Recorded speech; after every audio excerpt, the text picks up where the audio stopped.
જય શ્રી કૃષ્ણ, જય સોનાટ, જય Hind, dear parents and students. અમે ફિનોલ ઇન્સ્ટિટ્યૂટમાં બધા જ teachers, non teaching staff, supporting staff જેટલા બધા છે એમને સતત અમે બાળકો પાછળ આખું વર્ષ દરમિયાન ખૂબ કેરિંગ કર્યું છે.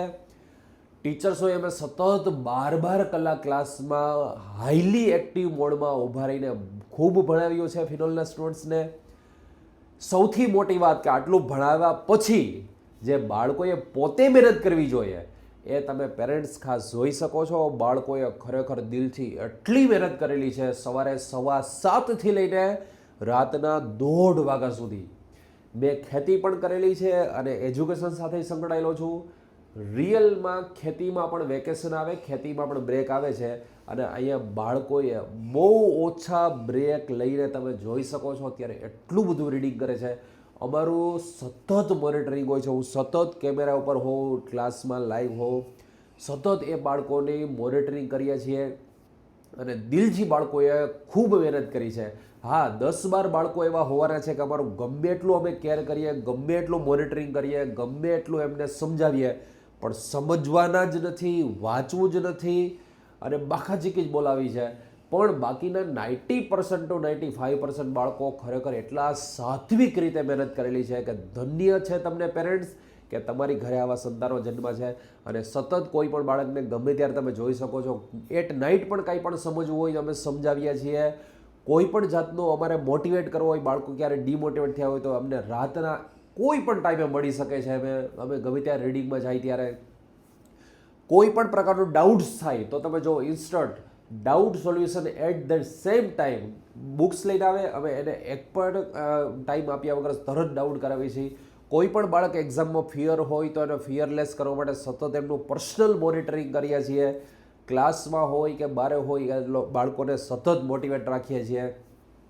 છેલ્લા દિવસોમાં ફિઝિક્સ, કેમેસ્ટ્રી, બાયોલોજીમાં શું ધ્યાન રાખવાનું, એમની સ્ટ્રેટેજી શું હોય, ઓવરશીટ કેવી રીતે ભરવી, સોલ્યુશન કેવી રીતે પેપરનું કરવું, એ એન્ડ ટાઈમ સ્ટ્રેટેજી ટોટલી અમે સ્ટુડન્ટ્સને અત્યારે આપીએ જ છીએ અને સ્ટુડન્ટ્સ પણ ખરેખર બહુ સારી રીતે ફોલો કરે છે.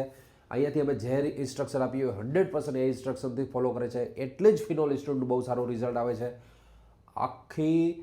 આખો દિવસ અને રાતના 1:30 વાગ્યા સુધી સતત અમારા મોનિટરિંગને કારણે બાળકો એટલા બધા અત્યારે ટ્રેન થઈ ગયા છે કે હવે એમની ઉપર કોઈ ન હોય તો પણ એમનું રીડિંગ ખૂબ સારું હોય છે બાળકોનું. અને એવું કહેવાય છે, સૌથી મોટી વાત એવું કહેવાય છે કે જેમને આખી લાઈફમાં, આખી જિંદગીમાં 7 વખત ખાલી હનુમાન ચાલીસા બોલી હોય ને તો પણ એમનો ઉદ્ધાર થઈ જાય છે. અને આ બાળકોએ આખા વર્ષ દરમિયાન રોજ હનુમાન ચાલીસા બોલી છે તો આ બાળકોના રિઝલ્ટમાં ક્યાંય પણ તકલીફ નહીં પડે, બાળકોના ક્યાંય પણ તો નહીં જ વાંધો આવે. સૌથી મોટી વાત કે ખાલી બોયઝ નહીં, આ દીકરીઓ પણ તમે જોવો છો એ પણ થાક્યા વગર સવારના 7:15થી લઈને રાતના 1:30 વાગ્યા સુધી આ દીકરીઓને તમે મહેનત તમે જુઓ, તમે લાઈવ ઘરે બેઠા તો ખાલી વાતું સાંભળેલી હોય, લાઈવ તમે જુઓ તો ખ્યાલ તમને તમારા સંતાન ઉપર ગર્વ થાય કે ના, મારા બાળકોએ ખરેખર આવડી મહેનત કરી છે, ખૂબ સારી મહેનત કરી છે. તમને બધા પેરેન્ટ્સને એવું થતું હશે કે આપણા બાળકોમાં આટલી બધી તાકાત આવે છે કેવી રીતે, સવારે 7:15થી લઈને રાતના 1:30 વાગ્યા સુધી કેવી રીતે મહેનત કરી શકે છે. તો એને ફૂડ ક્વોલિટી જે છે ને આપણી જ વાડીનું મોટા ભાગનું શાકભાજી આ ભૂલકાવે આખું વર્ષ ખાધું છે. રોજ આ લોકોએ છેલ્લે એક્ઝામના દિવસોમાં તો લચ્છી, બોર્નવિટા, ચીકુ શેક, ચીકુ જ્યુસ, રોજ અલગ અલગ વસ્તુઓ આ ભૂલકાવે ખૂબ સારી એવી હેલ્ધી ફૂડ ખાધું છે. આપણી જ ગૌશાળાનું અને આપણા જ તબેલાનું ચોખ્ખું દૂધ, દહીં, છાશ, માખણ, ઘી. કોઈ પણ હોસ્ટેલમાં માખણ અને ઘી ગૌશાળાનું આવતું હોય એવું બહુ રેર કેસમાં હોય. તો આ બાળકોએ આટલું હેલ્ધી ફૂડ ખાધું છે તો એ બાળકોમાં તાકાત રહેવાની જ છે. એટલા માટે આવડું સારું રીડિંગ કરી શકે. આપણા ટ્રસ્ટી જો એક ભેંસોની ચકાસણી કરીને અને આપણી ભેંસોની જે ખોરાક છે અલગ અલગ, એક જ પ્રકારનું ફૂડ નહીં, એ લોકોનું અલગ અલગ, એટલે દૂધ પણ એટલું સાત્વિક થાય, એટલું પૌષ્ટિક થાય. તો ખાસ બધા વાલીઓને, પેરેન્ટ્સને બધાને એટલી મારી નમ્ર વિનંતી છે કે આટલું સારું ધ્યાન રાખેલું છે અમે ફિનોલ ઇન્સ્ટિટ્યૂટે, આખા સ્ટાફે. દરેક બાળકોએ ખૂબ પોતે પણ એટલી મહેનત કરેલી છે. તમે જોઈ શકો છો સતત આખા વર્ષ દરમિયાન MBBS જે આપણા અત્યારે કરંટ MBBS સ્ટુડન્ટ છે એમનું સતત એમને ગાઈડન્સ મોટિવેશન સતત મળતું રહ્યું છે. દર 15-20 દિવસે કે મહિના દિવસે આખા વર્ષ દરમિયાન આ બાળકોએ MBBS વાળાઓને એટલા બધા એ લોકો પાસેથી ગાઈડન્સ લીધું છે, એટલા બધા સેમિનાર કરેલા છે.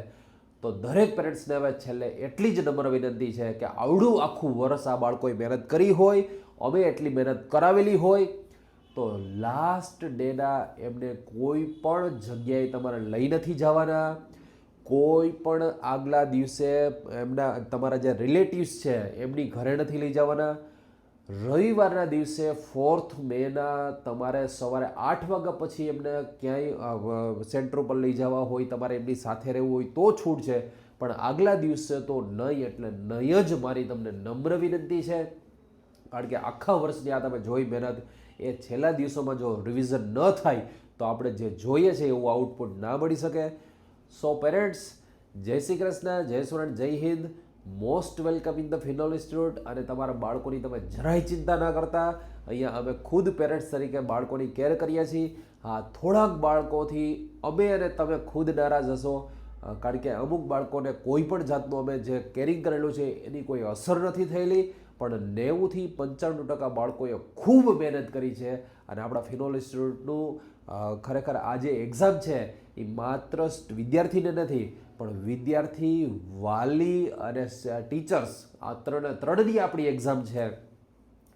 તો છેલ્લા દિવસોમાં આપણે ખૂબ બાળકોને સપોર્ટ કરીએ, અને છેલ્લા દિવસોમાં મમ્મી પપ્પા સિવાય બને ત્યાં સુધી કોઈ વિદ્યાર્થીને ના મળે. ખાસ ધ્યાન રાખજો, કોઈના બ્લેસિંગ, આશીર્વાદ લેવા માટે પણ કોઈને ફોન ના કરાવતા, અને એક્ઝામ સેન્ટરમાં જ્યાં સુધી એન્ટર ના થાય ત્યાં સુધી બુક્સ મુકાવવાની નથી.